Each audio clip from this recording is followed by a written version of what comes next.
आज करना पड़ेगा। नहीं नहीं, यहाँ पर फेक करके उसके बाद आ रहा है।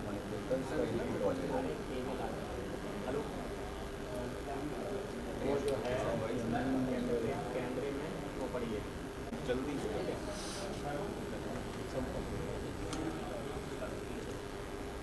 ठीक है, आप बाकी ऑप्शन लो, फोटोज में देखो तो तुम लगाओ तब तो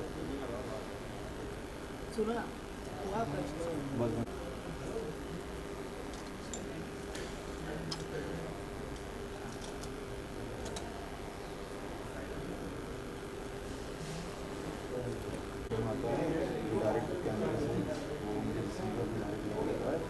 हाँ भाई, अरे रुकना पहले, मैं कुछ आया का वहाँ पे आया हूँ, ये सब हो जाए तो फिर दरख्वास्त करना चाहूंगी कि आप सभी लोग कृपया अपनी अपनी कुर्सियों पर बैठ जाएं। अब से 5 मिनट में हम लोग इस कॉन्फ्रेंस कपास का कपास किसान का तो कपड़ा अंग्रेज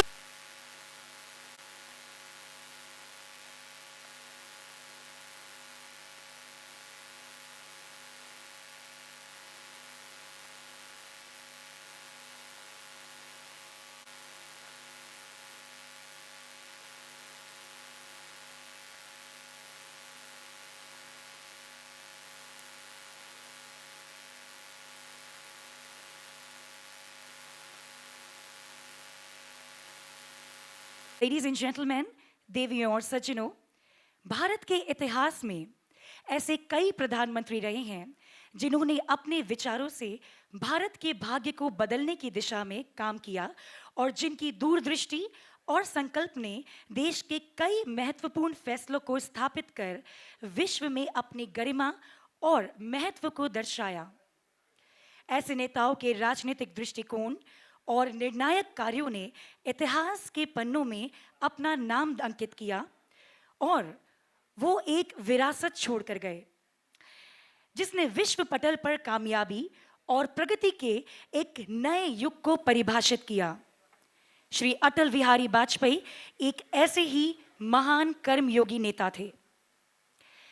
यूफोरिया प्रोडक्शंस द्वारा निर्मित एनटीवी अपने नए शो अटल के माध्यम से उनके बचपन के अनकहे पहलुओं को प्रस्तुत करने जा रहा है। ये शो 5 दिसंबर रात 8 बजे प्रीमियर होगा एनटीवी पर। एंड मैं ये जानती हूँ आप सभी लोग इस शो के बारे में और ज़्यादा जानने का इंतज़ार कर रहे हैं, तो इसीलिए अब मैं स्टेज पर मंच पर आमंत्रित करना चाहूँगी एनटीवी के business head mister Vishnu Shankar ji को। Let's welcome him. Vishnu ji, आपका बहुत बहुत स्वागत है एंड मैं आपसे दरख्वास्त करूंगी कि आप हमारी ऑडियंस को इस शो के बारे में बताएं। नमस्कार, मैं आप सब लोगों का स्वागत करता हूं और धन्यवाद करता हूं हमारी इस प्रेस कॉन्फ्रेंस में आने के लिए।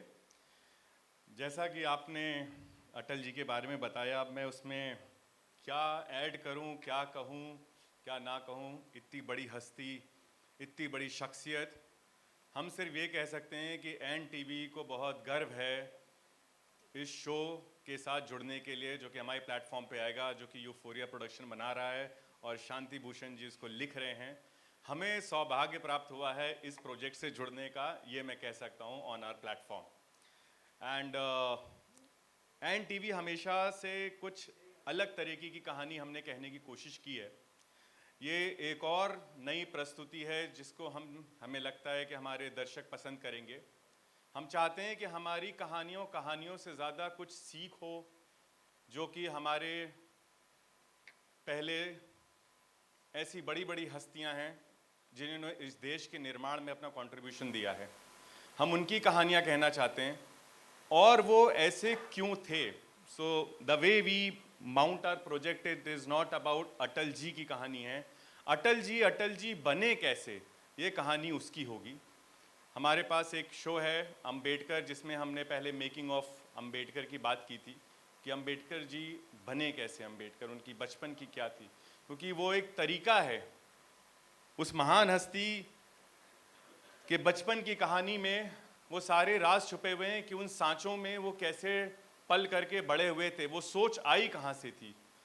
वो ऐसे किस तरह के वक्ता बने, क्या बचपन में भी वो वैसे ही थे या उनकी जो परिस्थितियां थी उन्होंने उनको वैसा बनाया, ये सब चीज़ें जानना बहुत ज़रूरी है। उन्होंने क्या किया, कैसे किया, इस सब की तो बहुत लंबी फहरिस्त है, हम पढ़ते रहें तो ख़त्म नहीं होगी। पर वो बने कैसे थे, वो एक ऐसा पहलू है जो हम अपने दर्शकों के सामने लाना चाहते हैं और उसी के लिए हमारी ये एक और प्रस्तुति है। So can we please play the promo.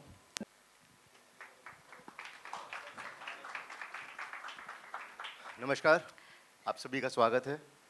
जैसा विष्णु सर ने इंट्रोडक्शन दिया अटल जी को, हम इस शो के माध्यम से उनके ऐसे बचपन के कुछ जर्नी का उल्लेख दिखाना चाहते हैं जिससे यूथ को कुछ इंस्पिरेशन मिल पाए। He had been inspiration for all the generations together, but from this particular show we want to forecast an essay his childhood journey.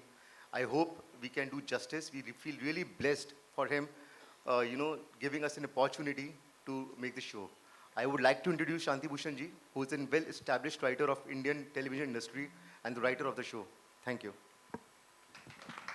कि आप हमें इस शो की पटकथा यानी कहानी के बारे में प्लीज बताएं।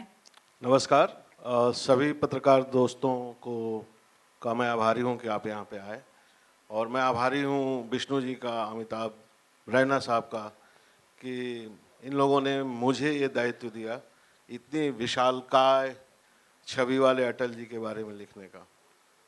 तो काफ़ी डर लगा पहले, क्योंकि इतनी बड़ी शख्सियत के बारे में लिखने से पहले कई रात सोचना पड़ा कि क्या करें।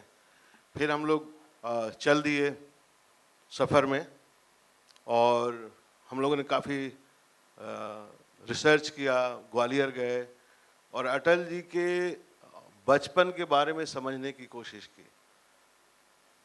अटल जी इतनी बड़ी शख्सियत बन गए, लेकिन वो कैसे बने, उनके बचपन को ढूंढने की कोशिश की हम लोग। क्योंकि अटल जी तमाम राजनेताओं के बीच में एक ऐसे राजनेता है जिन्होंने अपनी एक अलग लकीर खींची।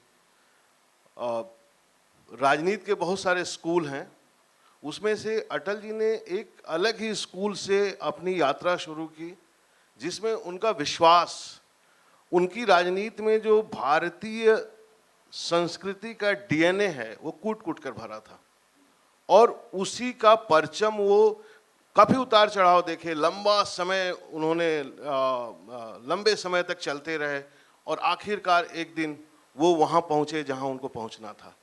और उन्होंने भारतीय संस्कृति के डीएनए वाले राजनीति की नींव डाली, और आज उस नींव पे भारत की राजनीति खड़ी हो गई है, अपने पूरे ऊर्जा के साथ खड़ी है।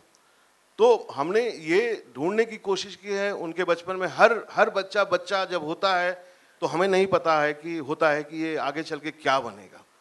अटल जी भी जब बच्चे थे तो कोई नहीं जानता होगा कि आगे चल के ये बच्चा देश का प्रधानमंत्री बनेगा, लेकिन बहुत सारे ऐसे लक्षण उन बच्चों में होते हैं जिसको ध्यान से देखने पे पता चलता है कि ये होनहार है, विलक्षण है, आगे जाके कुछ करेगा। इस शो को लिखने के पीछे जो उद्देश्य है, एक महापुरुष के जीवन से सबको परिचित कराने के अलावा ये उद्देश्य है कि हमारी आने वाली पीढ़ियां उससे सीखें, और हम अपने बच्चों में अगर ऐसे लक्षण देखें तो उसके विकास में हम उसका पोषण करें। तो अटल जी के बचपन में हम जब आप शो देखेंगे तो देखेंगे, आप पाएंगे कि वो बच्चा कैसे बचपन से कुछ खास चीज़ों के प्रति सचेत है, जिसकी वो चिंता करता है, फिक्र करता है, और वो कार्य है जिस पे आप भी गर्व करेंगे, हर बच्चा गर्व करेगा। और गर्व करने वाली चीज़ों की रक्षा करना उस बच्चे में कैसे आ रहा है, कैसे वो चीज़ें विकसित हो रही हैं। तो हम माननीय प्रधानमंत्री स्वर्गीय श्री अटल बिहारी वाजपेयी के निर्माण की कहानी कह रहे हैं। एक निर्मित व्यक्ति की कहानी तो सबको पता है, लेकिन वो व्यक्ति निर्मित कैसे हुआ उसकी कहानी कह रहे हैं। और मुझे लगता है कि बहुत ज़्यादा मैं बोल नहीं पाऊँगा, क्योंकि एपिसोड दर एपिसोड मैं खुद ही उन पन्नों को पलटता जा रहा हूँ, उन चीज़ों को ढूंढता जा रहा हूँ, उन्हें पिरोता जा रहा हूँ, और वो एपिसोड दर एपिसोड आप सबके सामने आएंगे। तो इसके साथ एक बार आप सबको Alright. बहुत बहुत धन्यवाद और शुक्रिया कि आप लोग यहाँ आए हैं। इसी के साथ मैं अपनी बात खत्म कर दूं। Thank you so much, Thanks sir. to all of you. Thank you so Thank much. you so much. Thank you, Shanti Bhushan, sir. Thank you, Arav, sir, for joining us here. Thank you so much. And ladies and gentlemen, अब मैं आपको मिलवाना चाहूंगी हमारे इस show के कुछ मुख्य किरदारों से। तो सबसे पहले हम स्वागत करते हैं आशुतोष कुलकर्णी जी का, जो कृष्ण बिहारी वाजपेयी जी यानी अटल जी के पिता का किरदार निभा रहे हैं। Let's welcome him. नमस्कार आशुतोष जी, आपका बहुत बहुत स्वागत है। लखनऊ की सरजमी पे आपका बहुत बहुत इस्तकबाल है। मैं चाहूंगी आप हमारी ऑडियंस को अपने किरदार के बारे में विस्तार से बताएं। कृष्ण बिहारी वाजपेयी, अटल जी के पिताजी। हम अटल जी को देखते हैं, आज भी वो हम में मौजूद हैं। वो राजनीति और उनका जो कार्य रहा, सिर्फ उससे ही नहीं बल्कि उसके आगे चलकर वो जो इंसान थे और उन्होंने जो हमें प्रेरणा दी है, उस वजह से अटल जी कैसे बने होंगे और उनके पिताजी का उनमें क्या आया होगा, ये मैं अभी बताने से अच्छा है कि आप शो में देखिए, क्योंकि हम भी उसे, जैसे शांति भूषण जी ने कहा कि वो पन्ने पलट रहे हैं, वैसे हम भी उन्हें ढूंढ रहे हैं। लेकिन बताने लायक बहुत है उनके बारे में। वो खुद ज्ञानी थे, संस्कृत, हिंदी, इंग्लिश, ये सब भाषाओं में पंडित थे। उन्होंने हिंदी सिखाई, उनको अंग्रेजी सिखानी थी, जो ब्रिटिश सरकार ने उन्हें सिखानी नहीं दी, लेकिन उनके सपने, उनके मन में क्रांति थी।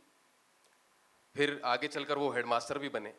गोरखी के स्कूल में हेडमास्टर वो रिटायर हुए और वहाँ के स्कूल की जो प्रार्थना है वो उन्होंने लिखी है। और एक बात, आगे चलकर जब अपनी उम्र के 50 पार कर गए थे, तब अटल जी के साथ उन्होंने लॉ में एडमिशन भी लिया था। अटल जी के साथ साथ वो पढ़े, परीक्षा भी पास की। तो ऐसी सोच रखने वाला, अपने बच्चों के लिए अपने खुद के सपने उनमें देखने वाला एक पिता और एक खुद संघर्ष करने वाला इंसान, यही है कृष्ण बिहारी वाजपेयी। धन्यवाद। बहुत बहुत धन्यवाद आशुतोष जी, थैंक यू सो मच। मैं आपसे दरख्वास्त करूंगी आप हमारे साथ मंच पर बने रहें। लेडीज एंड जेंटलमैन, अटल के विश्वास, मूल्य और सोच पर उनकी माँ का गहरा प्रभाव था, जो कठिन समय में उनकी मार्गदर्शन की किरण थी। जी हाँ, मैं बात कर रही हूँ कृष्णा देवी जी की। तो जोरदार तालियों से हम लोग स्वागत करते हैं नेहा जोशी जी का, यानी कृष्णा देवी वाजपेयी जी का। नमस्कार नेहा जी, आपका हम बहुत बहुत स्वागत करते हैं लखनऊ की सरजमी पर। और अब आपसे भी दरख्वास्त है कि आप अपने इतने महत्वपूर्ण किरदार के बारे में विस्तार से बताएं। दिल बहुत जोरों से धड़क रहा है और हाथ कांप रहे हैं।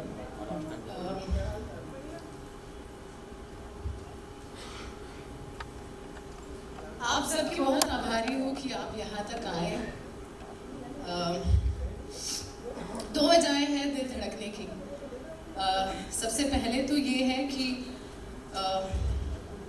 ये जो सामने लोग बैठे हैं, जो मुझ पे भरोसा करते हैं, जिन्होंने मुझ पे विश्वास दिखाया है कई बार, बस इतना चाहती हूँ कि वो विश्वास कायम रहे और मैं उन्होंने जो सोचा है मेरे लिए उस पर खरी उतर पाऊँ।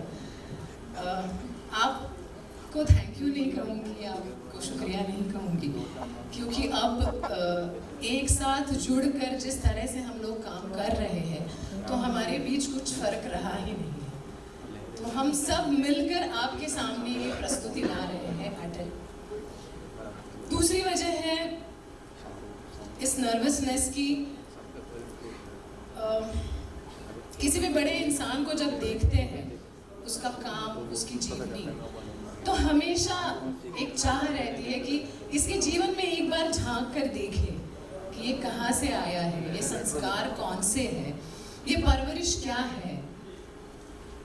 मुझे सिर्फ अटल जी के जीवन में झांकने का मौका नहीं मिल रहा है, मैं उसका हिस्सा बन रही हूँ, और एक ऐसा अहम हिस्सा जिसने इस रूप को साकार किया। मैं बात कर रही हूँ कृष्णा देवी वाजपेयी की। अब मैं जो लड़की हूँ, नेहा जोशी, आप मेरे फोटोज देख लीजिए इंस्टाग्राम पे, कहीं पे भी आपने देखा होगा कि मैं कैसी बिंदास लड़की हूँ। लेकिन अभी जब मैं यहाँ आई हूँ मंच पर, मैं बार बार अपना पल्लू ठीक कर रही हूँ, क्योंकि मुझे ये लग रहा है कि कृष्णा देवी की ये मर्यादा है, ये उनका व्यक्तित्व है।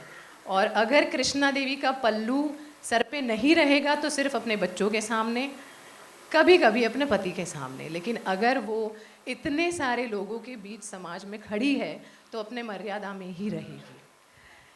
ये ऐसी औरत है जो 100 साल पहले के ज़माने में पढ़ी लिखी औरत थी, अपने ज़माने की सबसे ज़्यादा पढ़ी लिखी औरत ये थी। अपनी सोच थी, अपने विचार थे, लेकिन ऐसे ज़माने में पैदा हुई थी कि खुल के कुछ कह नहीं पाती थी, बात नहीं कर पाती थी। पति अंग्रेज सरकार की नौकरी में थे, उनकी बेबसी, उनकी मजबूरी समझती थी, इतना बड़ा परिवार पालना था, उनके खिलाफ कभी नहीं थी। जैसे हम अभी खड़े हैं, हमेशा उनके साथ वैसे अड़िग खड़ी रही, लेकिन अपने बच्चों के मन में वो खुली आंखों से जो स्वतंत्र भारत का सपना देखती थी, वो सपना अपने बच्चों के आंखों में भी हल्के से काजल की तरह लगाती रहती थी। अपने बच्चों को इस काबिल बनाया कि वो चुनाव कर सके, सही गलत का फ़र्क उन्हें समझाया, और हम ये देख सकते हैं कि उसका नतीजा क्या है और किस तरह से उसके बच्चे ने एक चुनाव किया, और जिसका फ़ायदा मैं कहूँगी कि आज हम सबको हो रहा है। तो बस यही है कृष्णा देवी वाजपेयी, जिनसे अभी अभी मिली हूँ, उनसे और जान पहचान होगी, और कोशिश करूँगी कि पूरी कृष्णा देवी आपके सामने साकार कर सकूँ। Thank you so much Neha ji, बहुत बहुत शुक्रिया। आप भी हमारे साथ मंच पर यही जुड़ी रहें। देवियों और सज्जनों, 7 साल की छोटी उम्र में